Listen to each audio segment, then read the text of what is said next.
तो मूवी के स्टार्टिंग में हम एक साइंटिस्ट को जो कि काफी कहानी का मेन कैरेक्टर है उसे हम देखते हैं जिसका नाम सेबास्टियन होता है। अब वो एक ऐसा साइंटिस्ट था जिसने इतने साल की मेहनत का लगा के एक ऐसी मेडिसिन इन्वेंट की थी जिससे वो किसी भी लिविंग थिंग्स यानी ऑर्गेनिज्म इंसान या जानवर उनको गायब कर सकता था।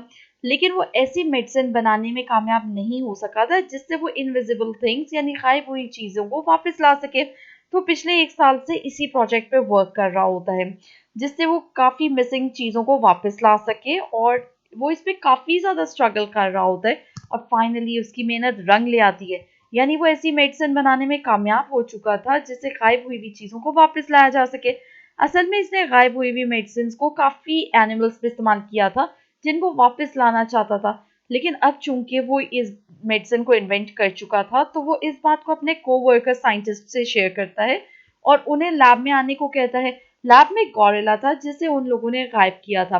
वो काफी एफर्ट्स के बाद उसको बेहोश करते हैं पहले तो, और फिर बाद में उसे बेड पे लगा के उसके हाथ पांव बांध दिए जाते हैं और फिर उनमें वो मेडिसिन इंजेक्ट करते हैं जिससे वो इनविजिबल थिंग्स वापस आ सके। और फिर जब वो उसके अंदर उस मेडिसिन को इंजेक्ट करते हैं तो उसे काफी ज्यादा डिफिकल्टी का सामना करना पड़ता है क्योंकि उसकी हार्ट बीट बढ़ जाती है और उस गॉरिला की हालत देखकर ऐसा लग रहा था कि ऐसे ऐसे वो अब नहीं बच सकेगा। लेकिन उसको बचाने की काफी कोशिश करते हैं वो लोग और उसके हार्ट को शॉक देते हैं जिससे उसकी हार्ट बीट नॉर्मल होने लगती है और आहिस्ता आहिस्ता उसकी सारी बॉडी स्टेबल हो रही थी और अब गॉरिला पूरी तरह से अपनी बॉडी में वापस आ जाता है। क्योंकि वो ऐसा करने में कामयाब हो जाते हैं तो वो सब बहुत ज़्यादा खुश होते हैं क्योंकि उनकी इन्वेंशंस उनके एक्सपेरिमेंट्स कामयाब हो रहे थे। यहाँ पर हमें ये पता लगता है कि ये सारे एक्सपेरिमेंट्स मिलिट्री के लिए कर रहे थे।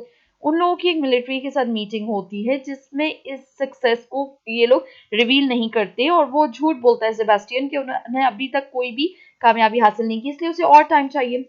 तो मिलिट्री उसे कहती है कि तुमने तो और टाइम ले चुका है ऑलरेडी। खैर वो लेकिन तुमने कोई रिजल्ट नहीं दिया तो हम तुम्हारे रिप्लेसमेंट में कोई और को ले आएंगे अगर तुमने रिजल्ट ना दिया। खैर पे बाकी सेबेस्टियन के साथी उसे कहते हैं कि जिनमें एक लिंडा और एक मैथ्यू होता है वो पूछते हैं कि तुमने मीटिंग में झूठ क्यों बोला कि तुम सक्सेस नहीं हासिल कर सके। तो वो कहता है कि मैंने इसलिए झूठ बोला ताकि मैं इस मेडिसिन को किसी इंसान पे चेक करना चाहता था और टेस्ट करना चाहता था और वो कोई और नहीं बल्कि वो खुद था, सेबेस्टियन था। और फिर वो बाकी कोवर्कर्स से इस बारे में मीटिंग करता है और यहाँ पर दोबारा से इन लोगों से वो झूठ बोलता है कि आर्मी ने हमें इस मेडिसिन को टेस्ट करने की परमिशन दे दी है इंसानों पे, जबकि ऐसा कुछ भी नहीं था। और फिर वो इसको अपनी मेडिसिन पे टेस्ट करना चाहता था। लिंडा और मैथ्यू भी इस बात में उसका साथ देते हैं, हालांकि ये झूठ होता है, ऐसा कुछ भी नहीं था। खैर सेबेस्टियन अपनी बॉडी में गायब होने वाली मेडिसिन को इंजेक्ट करवाता है जिसकी वजह से उसे काफी ज्यादा पेन होता है और वो एंड पे गायब हो जाता है, साथ साथ बेहोश भी हो जाता है। लेकिन वो 17 घंटों के बाद ऑलमोस्ट वो वापस रिस्टोर होता है। लेकिन जब वो होश में आता है तो वो लाइट को बेयर नहीं कर पा रहा था तो वो लाइट ऑफ करने के लिए कहता है। जब सारी लाइट्स ऑफ कर दी जाती हैं फिर सेबास्टियन अब कंप्लीटली गायब हो चुका था। अब उसकी बॉडी के टेस्ट किए जाते हैं यानी उस बॉडी का चेकअप होता है जिससे पता लगता है कि कुछ भी उसकी बॉडी में कुछ प्रॉब्लम नहीं है। आसपास जो गर्ल्स होती हैं वो अपने आप को सेफ महसूस नहीं कर रही थी बल्कि वो अनकंफर्टेबल फील कर रही थी क्योंकि उन्हें अपने आसपास सेबेस्टियन का एहसास हो रहा था होने का। 3 दिन गुजर चुके थे और अब सेबेस्टियन को विजिबल करने का टाइम आ गया था। तो फिर वो उस मेडिसिन को दोबारा से इंजेक्ट करते हैं जिससे वो वापस लाया जा सके। तब सेबेस्टियन को बहुत ज्यादा पेन होने लगता है और उसके बाद होता यह है कि वो विजिबल भी नहीं होता और उसकी हालत काफी नाजुक हो जाती है। वो अपनी मौत के बहुत ज्यादा करीब होता है और अब चूंकि उनके पास कोई और रास्ता नहीं होता तो वो उसे सेबेस्टियन को एक मास्क पहना देते हैं ताकि सब उसे वो देख सके। और इस बात को देख कर बहुत ज्यादा गुस्सा हो जाता है। वो मैथ्यू से उसकी बहस भी हो जाती है। वो उस पर शाउट करता है कि 10 दिन में मैंने जितनी पेन सफर की है, जितना लाइट में मैं जला हूं, तो उस पेन तुम नहीं महसूस कर सकते, सिर्फ मैं कर सकता हूँ। सेबास्टियन चूंकि विजिबल नहीं हो पा रहा था इसलिए उसकी मेंटल स्टेट भी खराब होती जा रही थी। इतने दिन से वो इनविजिबल था और काफी परेशान था जिसकी वजह से वो यहाँ से जाना चाहता था। और एक दिन तंग आके सेबास्टियन लैब से बाहर चला जाता है और सीधा अपने घर आ जाता है। घर आके वो अपनी नेबरहुड की एक लड़की को देखता है जिसपे वो कुछ अरसे से नजर रखा हुआ था।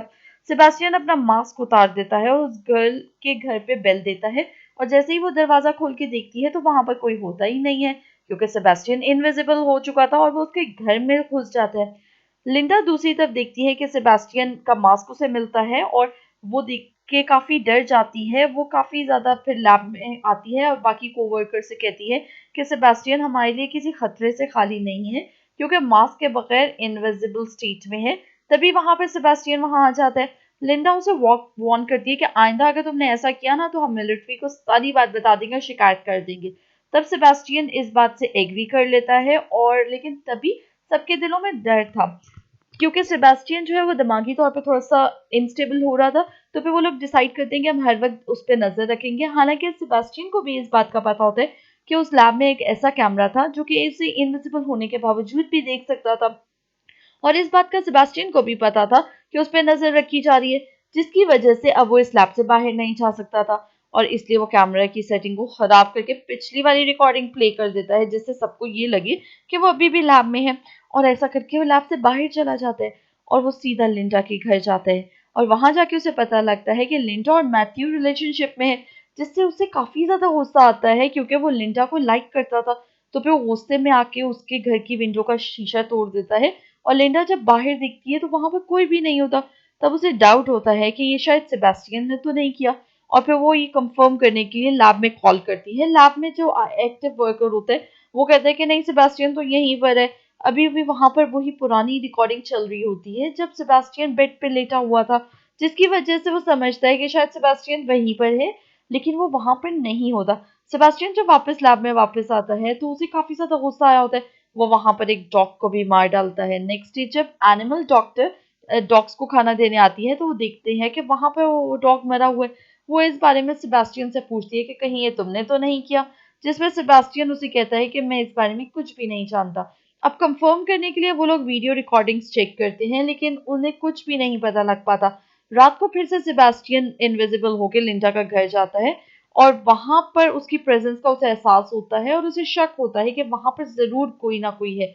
इस बार इसलिए वो लैब में खुद जाती है ताकि चेक करे, और उसे पता लग जाता है कि सेबास्टियन ने उन्हें पागल बनाने की कोशिश की है, क्योंकि वहां पर सेबास्टियन होता ही नहीं है। फिर वो डिसाइड करती है कि ये बात वो अपने सीनियर डॉक्टर को बताएगी।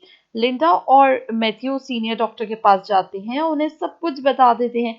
ये बात सुन के उस डॉक्टर को काफी गुस्सा आता है और वो लिंडा और मैथ्यू को इस प्रोजेक्ट से हटा देते हैं। और उन दोनों के जाने से वो कॉल करता है अपने कोवर्कर्स को, लेकिन साथ ही वो फूल डेड हो जाता है। और तभी वहां पर सेबास्टियन पहुंच जाता है और उस सीनियर डॉक्टर को पानी में डुबो के मार डालता है।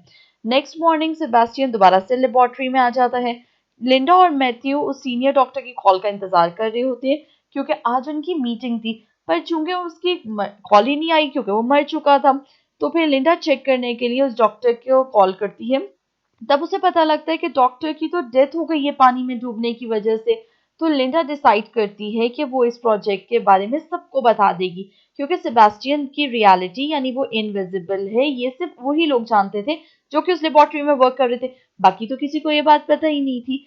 अब जब वो कॉल मिलाती है तो वो फोन भी डेड होता है, और तभी वो वहां से बाहर जाने की कोशिश करती है, लेकिन कोई भी डोर ओपन नहीं हो रहा होता, क्योंकि सेबास्टियन ने सारे डोर्स के लॉक्स इनएक्टिव कर दिए थे और वहां पर सिर्फ सेबास्टियन का कोड ही एक्टिवेट हो रहा था। वो लोग डिसाइड करते हैं कि कुछ भी हो जाए वो सेबास्टियन को पकड़ के ही रहेंगे, क्योंकि अभी भी वो इस काबिल नहीं था। और फिर उनमें से सेबास्टियन ढूंढने जाती है जब कोई चीज जो उसकी रह चुकी होती है, तो वो सेबास्टियन उसे वहां पर मार डालता है। उन लोगों को पता लग चुका था कि सेबास्टियन उन्हें एक एक करके मार डालेगा, क्योंकि वो नहीं चाहता कि उसकी ये रियलिटी पता लगे कि वो इनविजिबल है। उसके बाद हम देखते हैं कि लैब में एक डिवाइस होती है जिसके थ्रू सेबास्टियन की लोकेशन ढूंढी जा सकती है। तो फिर वहां पर उसे पकड़ने के लिए दो लोग जाते हैं, एक मैथ्यू और एक उसका फ्रेंड। वहां पर सेबास्टियन मैथ्यू के फ्रेंड को इंजर्ड कर देता है। मैथ्यू सेबास्टियन को भी फायरिंग करता है, लेकिन उसे कुछ भी नहीं होता। और फिर वहां पर उसकी शेडो नजर आने लगती है और फिर वो वहां से भाग जाता है। मैथ्यू के फ्रेंड का काफी ज्यादा खून बह चुका होता है और उसे ब्लड की जरूरत थी।